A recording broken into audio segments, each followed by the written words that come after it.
오늘 성경의 본문 말씀 갈라디아서의 말씀입니다. 이 갈라디아서 이 지역 사람들의 교회, 바로 이 사람들은 어떠한 성향이 있었습니까? 바울 사도가 복음을 전했는데 그 복음이 싹 돌아서 가지고 이 갈라디아의 율법주의가 들어와 버리고 말았습니다. 이 율법주의 갈라디아 성도들에게 너희들은 사랑을 되찾으라 라는 호소의 말씀이 오늘 성경의 본문 말씀입니다. 갈라디아 교회는 어떠한 교회였습니까? 초기에 바울 사도와 갈라디아 사람들은 엄청 따뜻한 동정심이 있었습니다. 갈라디아 성도들이 바울 사도를 향하여 따뜻한 사랑이 있었고 동정심이 있었고, 그리고 아름답게 서로 섬겼고, 그러면서 복음을 줄 때에 그들은 받들고 순종하면서 복음의 열정, 부활의 열정, 생명에 대한 구원의 열정이 어떤 교회보다 가득 찬 교회가 갈라디아 교회였습니다. 여러분, 만약에 강연회를 하고 또 거기 강연 연사로 초청된 분이 건강한 사람, 그 분야에 훌륭한 사람도 많이 있는데 만일 장애인이 초청됐다라고 얘기를 하면 여러분들이 어떻게 하시겠습니까? 아마 사람들 이렇게 얘기를 할 거예요. 아니, 건강한 사람도 있고 또 훌륭한 사람도 많이 있고, 그런데 왜 하필이면 장애인을 불러와가지고 강연에 강사로 서게 했느냐 말이야 라고 하면서, 요즘 SNS가 있으니까 SNS에다가 댓글로 달아가지고 온갖 댓글을 하면서 욕바가지께나 집행부에 쏟아냈을 거예요. 장애인이 강사로 세워졌다는 말입니다. 그런데 갈라디아 사람들은 바울 사도가 육체의 질병을 가지고 있으면서 선교를 했습니다. 바울 사도에게는 육체의 아픔이 있습니다. 그런데 이 설교를 하고 강연을 했는데 갈라디아 많은 사람들은 이 바울 사도의 육체의 아픔에 대해서 뭐라고 얘기를 하지를 않고 오히려 그 사람에게 보듬어주고 격려해 주었습니다. 바울 사도의 육체의 아픔이 무엇입니까? 하나님 앞에 기도를 올렸습니다. 3번씩이나 기도를 올렸습니다. 내 육체의 가시를 제거해 주십시오, 제거해 주십시오, 뽑아 주십시오 라고 하나님 앞에 기도를 했는데 하나님께서 뭐라고 얘기를 하십니까? 내 은혜가 내게 족하도다 라고 말씀을 하시면서 그대로 아픔을 가지고 있었습니다. 이 바울 사도의 아픔은 무엇입니까? 육체의 질고병이 곧 간질병입니다. 간질병. 간질병은 어떻습니까? 뇌에 이물질이 들어가 딱 막아버리면 갑자기 발작을 합니다. 발작을 하다가 보면 몸이 뒤틀려 버리지요.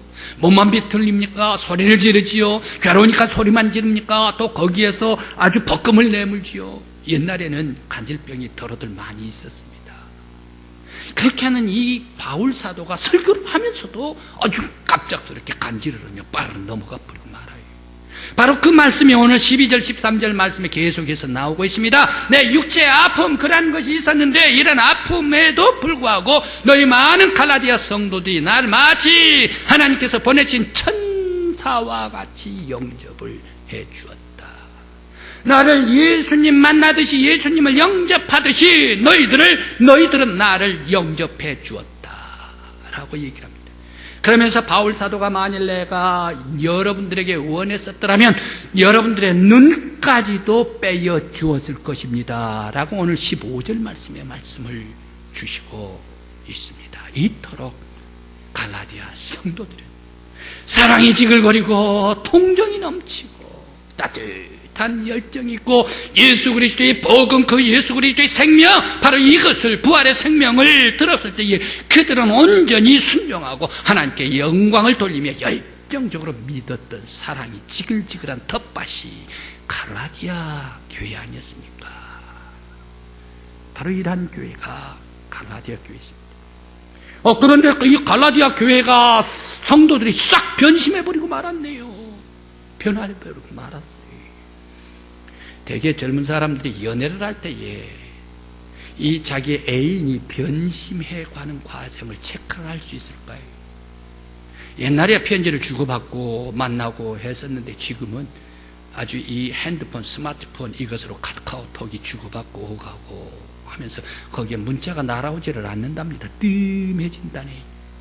문자를 보내더라도 사랑스럽게 보내지를 않는데요. 또 만나자 그러면 아주 귀찮아하고 또 만났으면 거기에 따뜻한 사랑으로 정감 있게 대답을 해주면 좋겠는데 정이 쏙 빠져버린대요. 그러면서 시계만 보고 바깥에 쳐다보고 눈으로 똑똑히 쳐다보지를 않고, 그러면서 옛날에는 이것저것 많은 것도 주었는데 그러면서 희생하지를 않으려고 하는 것, 이러면 애인이 변심한 징조다, 사랑이 빠져간 징조다라고 얘기를 한답니다. 그런데 갈라디아 교회의 성도들이 변심을 했습니다. 사랑과 동정이 물결치던 교회가 동정은 온데간데가 없어져 버리고 사랑은 싸늘하게 식어져 버리고 그 좋은 열정은 다 사라져 버리고 이간질을 시킨 나쁜 곳에 열정이 가득 차 버리고, 그래서 바울 사도를 원수와 같이 여겼던 갈라디아 교회로 싸늘하게 변심해 버리고 말았네요. 바울 입장에서는 기가 찰나오르시죠. 세상에 무엇이 대관절, 무엇이 바울 사도를 원수로 만들어버리고 말았는가, 무엇이 사랑이 열정으로 가득 지글거렸던 이 교회가 바울 사도에게 무엇이 이간질 시켜버리고 싸늘하게 사랑이 식어버리는 그러한 교회가 되어버렸는가.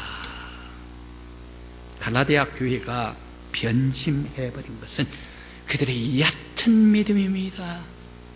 바울 사도가 복음을 주었을 때에 예수 그리스도의 생명의 복음을 받고 그들은 아주 뜨거워졌습니다. 그런데 예수의 복음을 받으면서 그 지역의 우상을 함께 섬기게 됐습니다. 그러다 보니까 믿음이 약해요. 믿음이 약하다가 보니까 바로 이 사람들이 변심해버리고 말았다라는 얘기예요. 그 우상의 문화를 가지고 있으면서, 그 지역 문화를 가지고 있으면서 예수를 믿게 되니까 믿음이 약하니까 쫙 돌아서 버려요. 여기에다가 더욱더 강력하게 그때의 유대의 율법주의자들이 갈라디아로 옵니다. 그러면서 바울 사도를 공격을 합니다. 예수를 공격을 합니다. 그런 거 없단 말이야. 율법이 최고단 말이야. 법. 이 율법으로 해야 된다 라고 이것을 강조를 해놓고 심어놓는다는 얘기. 그러니까 이 갈라디아 교회 사람들이 바로 이 복음을 뒷전나버리고 율법으로 나아갈 때 그들은 마음이 싹 사랑이 식어져 버리고 말게 되어 있습니다.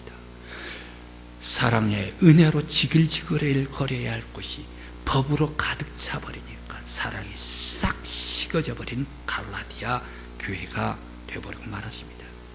그리고 또 갈라디아 성도들은 천박한 초등 학문의 그러한 귀가 얇아가지고 이 율법주의자들에게 넘어가 버렸기 때문에 그들은 싹 돌아서 버리고 원수와 같이 되어버리고 말았더라라는 사실입니다.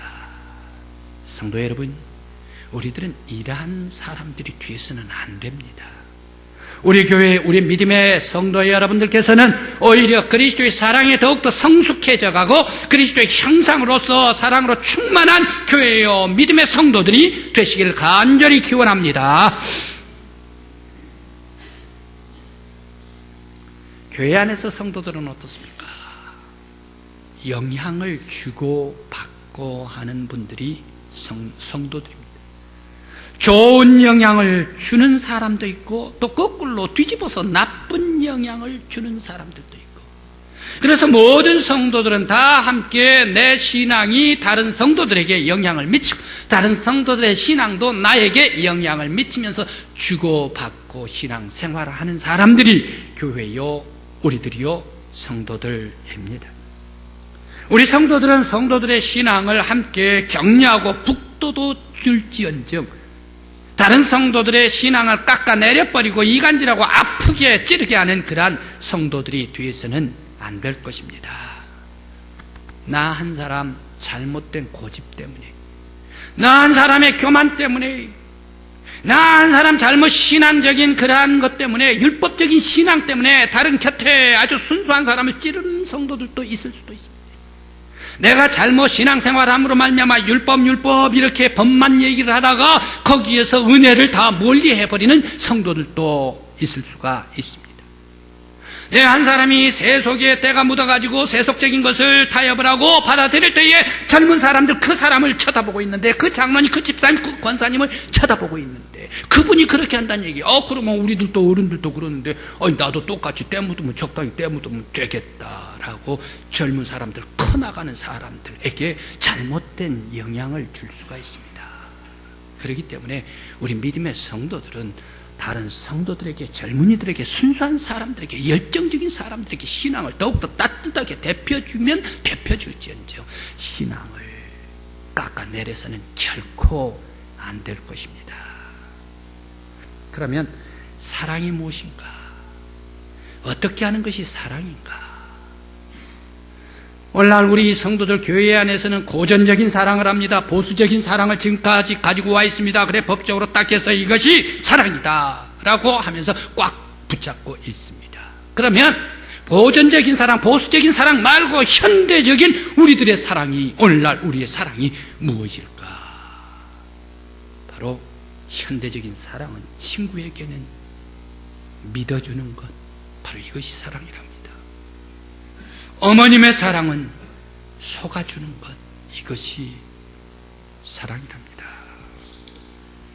부모가 모두 다 똑똑하기 때문에 자녀들이 숨을 못 쉽니다.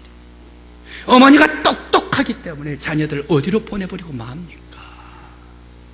자녀와 대화를 합니다. 고등학교 중학생들 대화를 합니다. 엄마하고, 대학생들 엄마하고 대화를 합니다. 엄마 나 이랬어요 저랬어요. 자녀들이 얘기를 합니다. 그러면 애들이 이랬어요 저랬어요 그 얘기를 듣다 말고 엄마가 뭐라고 얘기를 합니까? 음식을 조리를 하다가 내가 너 상투 끝에 앉아있어, 내 머리 끝에 앉아있어, 나는 내 마음속에 들어왔다 나온 사람이야, 그러니까 이거 절대 안 돼 라고 이렇게 얘기를 합니다. 아주 엄마 똑똑하지요. 딱 부러지죠. 정확하게 나를 다 알고 있지요. 그런 아이들이 어떻게 숨을 쉽니까? 어머님의 장벽, 어머님을 보면 마치 빠이땡이와 같이 절벽과 같이 느끼게 되면 그 자녀들이 어디로 가나, 가는 곳이 나를 받아주는 곳이었기 때문에 쏙 들어가 버리고 자살해버린다. 어머니, 아버지가 받아주질 않고 똑똑하기 때문에 아이들이 갈 곳을 잃어버린다는 얘기. 그래, 어머니의 현대적인 사랑은 속아주는 것이다. 예수님도 제자들의 발을 씻기실 때에 지금은 너희들이 알지를 모르지만 이후에는 알리라 라고 예수님께서 말씀을 하십니다. 예수님께서 발을 씻습니다. 그런데 이 제자들 아주 오합지졸이고 그러면서 아주 한심한 제자들이에요. 기대를 할 수가 없어요. 그것을 예수님께서 알으셔요. 그러나 지금은 한심한 제자들이지만 나중에는 다 너희들이 훌륭한 사람이 될 것이야. 나중에는 너희들이 나를 위해서 순교할 사람들이 너희들이야. 예수님께서 아시면서 지금은 모르지만 이후에는 알리라 라고 예수님께서 모른 척 해주시면서 넌지시 사랑으로 감싸주시면서 이끌고 가시는 예수님이셨다. 바로 이 참 멋있으신 우리 예수님이 아니신가 생각을 해봅니다. 지금 우리나라에서는 참 많이 변화됐습니다. 결혼하는 데에 이 결혼하는 데 애가 혼수를 안 가지고 오냐라는 이런 말이 결혼식을 하는데 유행어로 유행되고 있답니다. 시어머니 될 사람이 며느리 될 사람 아이한테 야, 너는 결혼하려면서 혼수도 안 갖고 오나? 라고 이렇게 얘기를 한답니다. 그럼 며느리감 될 사람이 깜짝 놀란대요. 어머니께서 좋아하시는 이불이 뭡니까? 어머니께서 좋아하시는 것, 이 코트입니까? 아니면 두루마기입니까? 무엇을 좋아하십니까? 라고 한참 얘기를 했는데, 그럼 어머님께서 그것 말고 뭔데요, 혼수감이? 상견례 할 때에 아이의 배를 보면서 너는 혼수감도 가지고 오지 않냐? 라고 얘기를 한대요. 애를 가지고 오지 않냐? 애가 혼수감이래요. 옛날 같았으면 어떻습니까? 이 아이, 딸아이가 이렇게 조신하지는 못하고 처신을 하면 어떻게 되는가? 동네방네 아주 창피하니까 너는 못 나가 어떻게 한다 하면서 머리를 잘라버리고 머리를 바리깡으로 문질러버리고 밖으로 못 나가게 했을 거예요. 그런데 요즘에는 결혼을 하면서도 배가 부르면서 결혼을 하는 것도 바로 이것이 욕이 아니랍니다. 그렇게 사회가, 세상이 많이 변했답니다. 왜 그렇습니까? 지금은 결혼을 해도 40% 정도가 애가 생기지를 않는데요. 그래서 시험관 아이들이 많대요. 그러니까 아이를 미리 혼수감으로 가지고 들어오는 거, 이것이 시어머니로서는 좋은 일이다 라고 해서 혼수감 안 가지고 오나? 라고 이런 얘기가 유행을 한답니다. 한 목사님께서 결혼을 주례를 했습니다. 주례를 하는데 이제 신혼여행 가면서 목사님 저희들 출발하겠습니다. 기도해 주십시오 라고 찾아왔어요. 그래 기도를 해줬습니다. 잘 다녀오게 해주십시오 하고 기도를 해줬습니다. 그러면서 신랑한테 얘기를 했습니다. 자네가 몇 살이지? 라고 얘기를 했습니다. 예, 저 44살입니다. 그래 좀 나이를 먹었구만. 이번 신혼여행 가서 허니문 베이 만들어가지고 쌍둥이 만들어 오게나 라고 얘기를 했답니다. 그러니까 이 신랑이 목사님한테 귀에 대고 목사님 걱정 마십시오. 이미 하나 만들어 놨습니다. 이렇게 얘기를 했답니다. 그래 세상이 많이 달라지고 있습니다. 세상 이렇게 달라지고 있는 이 세상을 무엇으로 우리들은 변화를 시킬 수가 있을까? 이렇게 사십시오, 저렇게 사십시오, 저렇게 살지를 않았으니까 이건 잘못됐습니다, 저건 잘못됐습니다 하고 비판해 주는 게가 사람을 변화시킬 수가 있는가? 많은 사람들에게 이렇습니다 저렇습니다 하고 막 쏟아놓고 윤리적으로 도덕적으로 가르칠 때에 사람들이 변화가 될까? 사람들을 헤아리고 비판하고 비난할 때에 그 사람들이 돌아서서 사람들이 변화가 될까? 아니래요. 사람들을 비판할 뿐만 아니라 심판을 해도 사람들 마음이 돌아서지를 않는데, 변하지를 않는데, 심판받을 그때뿐이래요. 돌아서면 다시 죄 짓고. 이란 사람들이 이란 세상을 무엇으로 변화시킬 수가 있을까? 그것은 오직 한 가지, 사랑 외에는 변화시킬 것이 없대요. 세상을 변화시키고 사람을 변화시킬 수 있는 유일한 것은 바로 이 칭찬해 주는 것, 바로 이 칭찬 속에 사랑해 주는 것, 바로 이것이 사람을 변화시키고 세상을 변화시킨다라는 말씀입니다. 좀 어려운 얘기인데 루이스는 인생을 이렇게 얘기를 합니다. 헬라어로 4가지 사랑 안에 정의를 합니다. 우리나라는 모두가 다 남녀가 만나는 것도 사랑이고, 엄마가 자녀들 사랑하는 것도 사랑이고, 또 친구들 간에 사랑하는 것도 사랑이고, 또 신앙적으로 사랑하는 것도 사랑이요. 사랑 하나면 딱 끝납니다. 그런데 헬라어에서는 어떻습니까? 이 헬라어에서는 바로 여러 가지가 있습니다. 헬라어에서 인생이라는 것은 에로스에서 사람을 만들고, 스톨기에서 성장하고, 필리아에서 다양한 경험을 하고, 아가페로 완성한다. 바로 이것이 인생의 사랑이다라고 말합니다. 에로스는 어떻습니까? 남녀가 아주 불이 붙습니다. 열정적으로 사랑을 합니다. 뜨겁게 사랑합니다. 정신없게 사랑합니다. 이 뜨거운 사랑 속에 생명력이 나타납니다. 그러면서 자녀를 낳게 되지요. 남녀 간의 사랑하고 그 속에서 자녀를 얻게 됩니다. 이 에로스의 사랑에서 자녀를 얻었다면 이 자녀가 엄마를 만나고 아빠를 만나고 할아버지를 만나고 가정 안에서 할머니를 만나게 됩니다. 그렇게 되면 엄마의 사랑도 많이 받고 아버지의 사랑도, 가정의 사랑을 많이 받게 됩니다. 이 어머니, 아버지 교육을 받으면서 사랑으로 성장해 나가는 것, 바로 이 사랑이 스톨게의 사랑, 부모님의 사랑이다. 이제 나이가 15, 19, 그리고 20살, 대학생, 23살 이렇게 해가지고 장성해가지고 사회로 나가면 어떻습니까? 친구들을 만나지요. 친구들을 만나면서 회사에서, 직장에서 많은 사람 관계를 하고 만나면서 이제 폭을 넓혀갑니다. 그러면서 친구들 가운데 주고받으면서 사랑하는 것, 이것이 필리아의 사랑입니다. 그러면서 이 필리아의 사랑으로 경험이 더욱더 쌓여져 가게 됩니다. 그러면서 이 필리아의 사랑, 그 다음 사랑은 어디로 가는가? 이제 모든 인생 경험도 많이 하고 폭넓게 한 그 다음에 이제 무엇을 바라보게 됩니까? 이 세상 다 살고 경험 다 했는데 오직 한 가지, 예수 그리스도의 아가페의 사랑. 바로 이 아가페의 사랑 속에서 사랑이 완성되고 인생이 완성되고 구원을 얻으면서 천국의 영광으로 들어가게 된다라는 말씀입니다. 바로 이 아가페의 사랑이 완벽하게 성숙하면서 완성시켜주는 사랑이다라는 말씀입니다. 성도 여러분, 지금 여러분들이 가고 있는 사랑은 어디 사랑입니까? 열정인 사랑, 아주 뜨거운 사랑, 여기에 머물러 있습니까? 아니면 엄마한테 받고 아빠한테 받고 할아버지한테 받고 나 또 받고 또 받고 계속 나는 받아야 돼 하고 이렇게 크게 쌓아 나가고 있는 이 사랑의 스톨게의 사랑에 머물러 있습니까? 아니면 윤리적으로 도덕적으로 하면서 많은 사람 사귀면서 친구들 사귀는 이러한 필리아의 사랑에 머물고 있습니까? 아니면 이 모든 삶은 완성으로 가야 해, 성숙해서 완성으로 가야 해 하는 성숙한 아가페 예수 그리스도의 사랑 속에 구원을 바라보고 있는 사랑, 그러면서 원수까지도 위해서 기도해 줄 수 있는 사랑입니까? 교회 안에 많은 성도들을 바라봅니다.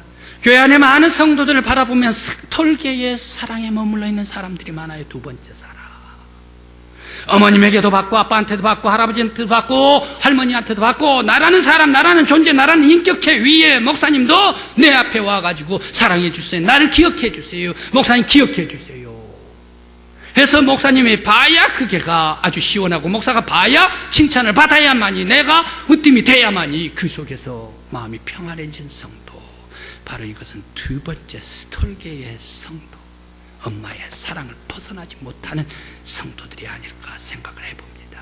그래서 성도들은 하나님을 바라봐야 합니다.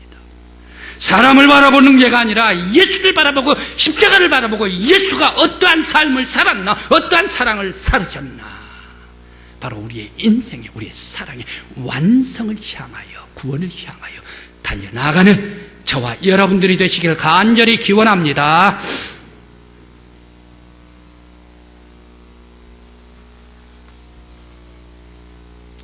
시칠리 왕 레온테스, 이 왕은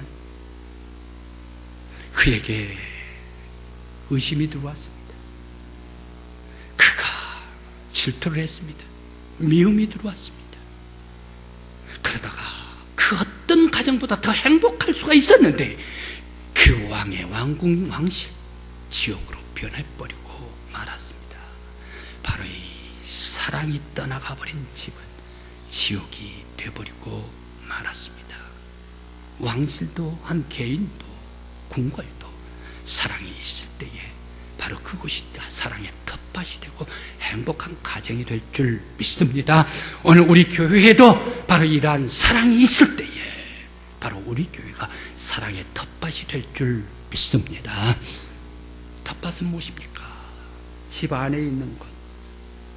그러면서 파도 있고 상추도 있고 배추도 있고 무도 있고 여러 가지 많은 것이 있어요. 여름날에 된장 하나 만들어 놓고 거기에 보리밭 해서 야 반찬 없는데 뭐 갖고 먹지? 얼른 텃밭에 갑니다. 상추를 배웁니다. 물에 씻었습니다. 그래 된장 딱 찍어가지고 싸가지고 먹으면 그렇게 밥이 맛있습니다. 텃밭은 무엇입니까? 내 곁에 가까이 있어가지고 어느 때라도 찾아가면 나를 맛있게 채워주는 것이 텃밭입니다. 성도 여러분, 우리 교회가 사랑의 텃밭으로 여러분을 통하여 일구어 가시기를 간절히 기원합니다. 어떤 사람들이 오든 어느 순간이든 어떤 때든 간에 내가 필요해서, 내가 사랑이 필요해서, 내가 은혜가 필요해서, 내가 간절히 사모하면서 주님의 전에 나올 때에 바로 그것을 성도와 성도 속에서 예수 그리스도 안에서 채울 수 있는 사랑의 텃밭, 바로 이것이 2016년 나에게 주는, 여러분들에게 주는 예수 그리스도의 메시지가 되시기를 간절히 기원합니다. 기도드리시겠습니다.